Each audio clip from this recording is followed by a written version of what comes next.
Assalamualaikum. Hari ini saya ingin membentangkan tugasan yang telah diberikan kepada saya.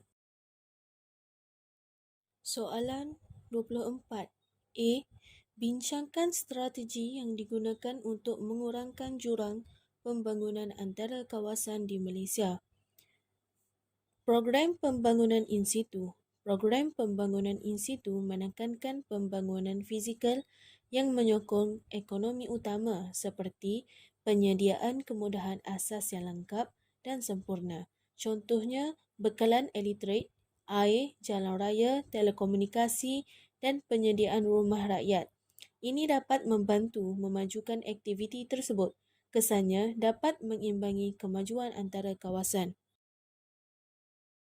Program pembangunan pertanian bersepadu. Pembangunan pertanian bersepadu ialah satu pakej pembangunan bersifat kesepaduan antara agensi bagi memajukan sektor pertanian luar bandar dan seterusnya membasmi kemiskinan desa.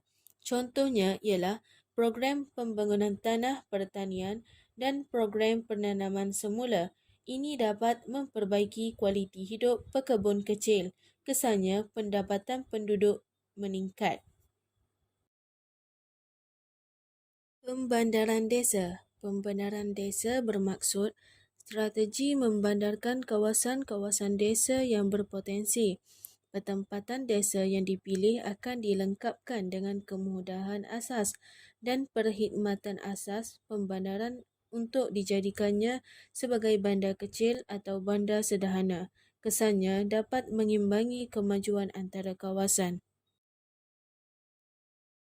Pembangunan wilayah.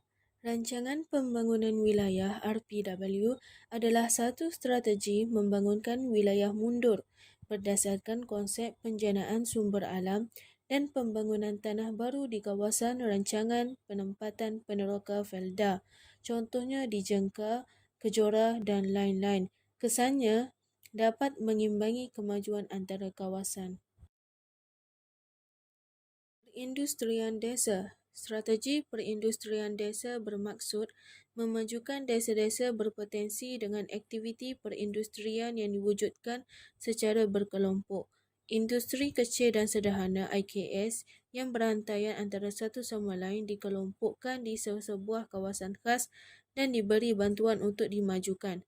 Kesannya dapat mengimbangi kemajuan antara kawasan. Pemodenan infrastruktur desa.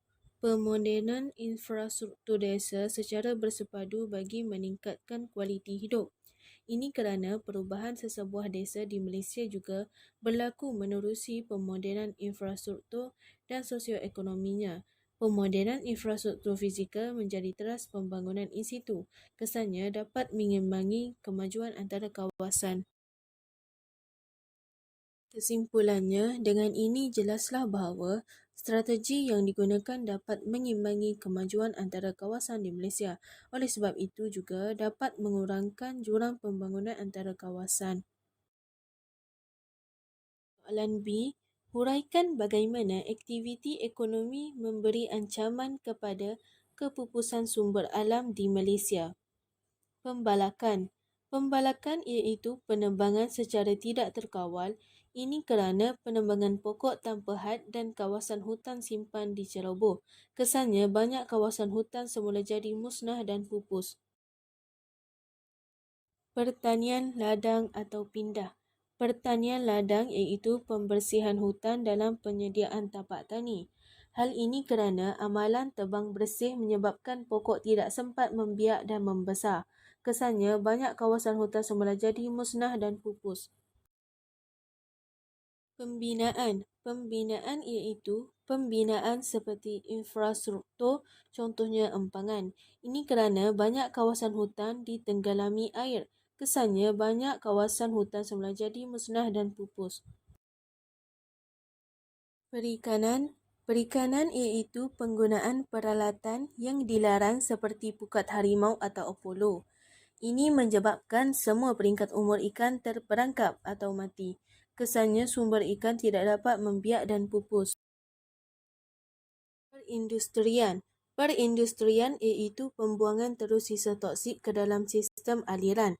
Ini dapat meningkatkan kadar BOD di dalam air. Kesannya, hidupan akuatik kekurangan oksigen dan mati. Perlombongan. Perlombongan secara tidak terkawal atau haram akan menyebabkan pengeluaran sumber mineral tanpa had. Kesannya, stok sumber mineral semakin merosot. Sekian, terima kasih.